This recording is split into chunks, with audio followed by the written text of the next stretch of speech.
Good morning दोस्तों, कैसे हैं आप लोग। उम्मीद है आप सभी स्वस्थ होंगे। और मैं भी सुबह सुबह उठ गई हूँ और मेरी तबीयत थोड़ी सी ठीक नहीं चल रही है, तो मैंने अभी छुट्टी ले ली है 1 हफ़्ते के लिए। और छुट्टी में अपना भी थोड़ा सा ध्यान रखेंगे और साथ साथ अपनी पढ़ाई पे भी ध्यान देना है। और बाहर ठंड बहुत ज़्यादा है, फरवरी में इतनी ज़्यादा ठंड, तो बस सुबह सुबह उठ के थोड़ा सा पानी गुनगुना करके पीना है। थोड़ी सी अपनी सेहत का भी ध्यान रखना है, क्योंकि सुबह सुबह अगर आप पानी पीते हैं तो सेहत के लिए अच्छा होता है। और इसके बाद फिर अपनी पढ़ाई की तरफ चलेंगे। और अभी मैं सुबह सुबह अपनी एनसीईआरटी कर रही हूँ। एनसीईआरटी का जो घटना चक्र के साथ जो आ रही हैं आजकल बुक्स, वो काफ़ी अच्छी है। वो एंसेंट, मिडुअल और मॉडर्न तीनों को अलग अलग कंबाइन कर दिया है। उसे 6 to 12 की पूरी जो भी एनसीईआरटी हमें पढ़नी पड़ती थी, उसको ना पढ़ के हमें एक साथ ही वो मिल जा रही हैं। एनसीईआरटी सार करके आ रही है। अगर जिसके पास कम टाइम हो, जो एनसीईआरटी नहीं पढ़ना चाहते हैं, उनके लिए बेस्ट ऑप्शन है। तो मेरे पास तो तीनों तो नहीं है, मेरे पास सिर्फ एंसेंट की ही है, क्योंकि मुझे घटना चक्र की बुक्स के साथ वो फ्री में मिली थी। और बाकी 2 जो मॉडर्न और मिडुअल हैं, उनकी मैंने नहीं ली थी, क्योंकि मेरे पास उसके लिए सफिशिएंट बुक थी।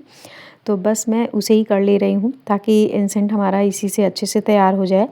वैसे मैंने एनसीईआरटी भी पढ़ी है, ऐसा मत सोचिए कि मैंने एनसीईआरटी बिल्कुल टच नहीं करी है। अदर वीडियो में मैंने दिखाया भी है कि मैंने एनसीईआरटी पढ़ी हुई है। और उसके बाद ये भी था, तो इसमें टू द पॉइंट सारे दे रखे हैं। ऐसा नहीं है कि स्टोरी बेस्ड दे रखा है, तो अच्छे से दे रखा है। तो वो मुझे इजीली लगता है कि रिवीजन करने के लिए जैसे हम नोट्स बनाते हैं, तो उससे अच्छा है कि इसे ही हम पढ़ लें। अगर हमारे पास टाइम नहीं है नोट्स बनाने का, आपको पता ही है कि मैं नोट्स नहीं बना पाती हूँ ज़्यादा, तो मैं उसकी जगह पे इसे ही प्रेफर करती हूँ।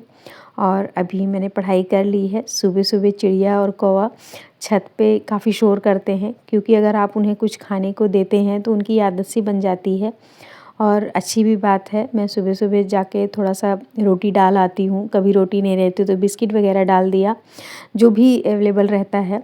और मौसम देखिए बिल्कुल ठंडा हो रहा है। इतना ज़्यादा घना कोहरा आपको दिख रहा होगा, इतना ज़्यादा कोहरा हो रहा है कि लग नहीं रहा है कि फरवरी में हम जी रहे हैं। ऐसे लग रहा है दिसंबर और जनवरी का मंथ है।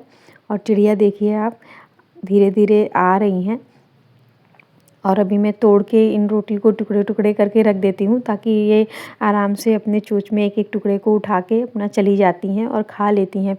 हमें पक्षी हों या जानवर हों, उनकी सेवा ज़रूर करनी चाहिए, जितना हमसे बन पड़े। तो बस मैं भी जितना कर पाती हूँ कर देती हूँ इनके लिए। इतना ज़्यादा ठंडा मौसम है कि कोहरा ही कोहरा दिख रहा है चारों तरफ। और अभी मैं सुबह सुबह चिड़िया को रोटी डालने आई थी। यहाँ कौवा चिड़िया उड़ते रहते हैं, बेचारे भूख के मारे परेशान रहते हैं भूख से। सुबह सुबह उन्हें, चिड़िया कौवा को थोड़ा सा कुछ खाने को मिल जाता है, तो उनका भी पेट भर जाता है और अपने आप को भी बहुत तसल्ली सी होती है, बहुत अच्छा फील होता है। और कोहरा इतना ज़्यादा है, आपको पीछे दिख रहा होगा, इतना ज़्यादा ठंडा मौसम है, खूब हवा भी चल रही है। मेरा नहाने का मन नहीं कर रहा है अभी बिल्कुल भी, क्योंकि बाल भी धुलना था, तो मैंने सोचा अब थोड़ा सा धूप निकलेगी तभी नहाएंगे। और फरवरी के महीने में इतना ज़्यादा कोहरा होना, कभी ऐसा नहीं होता था। फरवरी में तो मौसम गर्म हो जाता था बिल्कुल, लेकिन इस बार बहुत ठंडा हो रहा है मौसम। अभी मैं सुबह छत पे आई हूँ। हालांकि अभी जो चिड़िया थी भी वो भी उड़ गई हैं, लेकिन मैंने रख दी है रोटी, वो जब आएंगे तो ज़रूर खा लेंगे। और अभी मैं जा रही हूँ नाश्ता बनाने। और नाश्ते में मैंने आज बनाया है जौ की मीठी दलिया, और ये हेल्थ के लिए भी अच्छी होती है, बच्चे भी खा लेते हैं और सेहत के लिए भी अच्छी होती है। और नाश्ता बना के मैंने नहा धो लिया है और अब चाय पी रही हूँ। मौसम इतना ठंडा है कि लगता है बार बार बस चाय मिलती रहे और पीते रहें। और सबका नाश्ता भी करवा दिया है मैंने और खाना बना दिया साथ साथ, क्योंकि बार बार आप किचन के काम छोड़ दो तो जाना फिर उतना टाइम वेस्ट होता है। तो इससे अच्छा मैंने साथ के साथ ही बना दिया है, जब खाएंगे सब तो फिर से वापस गर्म कर दूँगी। क्योंकि अगर हम काम में लगे रहें तो पूरे दिन काम नहीं ख़त्म होने वाला है, लेकिन हमको पढ़ाई करनी है तो कुछ चीज़ों को इग्नोर करना पड़ता है। और इग्नोर करते हुए मैं भी सारे काम को छोड़ के पीछे आ गई हूँ अपनी पढ़ाई करने के लिए, क्योंकि अगर हम पढ़ाई को टाइम नहीं देंगे तो फिर पढ़ाई मुझे टाइम नहीं देगा। ये सारी चीज़ें ध्यान रखनी होती हैं। तो काम बीच बीच में करते रहेंगे और अपनी पढ़ाई भी करनी है, तो उसके लिए भी टाइम देना होगा। और अभी मैंने सारे काम कंप्लीट करके आ गई अपने रूम में और वापस अपनी एनसीईआरटी को कवर कर रही हूँ। एनसीईआरटी और साथ साथ हिंदी, इंग्लिश, मैथ्स और मेरा जो करंट का है वो साथ साथ चल रहे हैं। और यूपी स्पेशल भी मैं संडे टू संडे कर लेती हूँ। तो आज संडे का दिन है, तो संडे को मैं आज यूपी स्पेशल भी करने वाली हूँ और साथ में करंट भी करूँगी।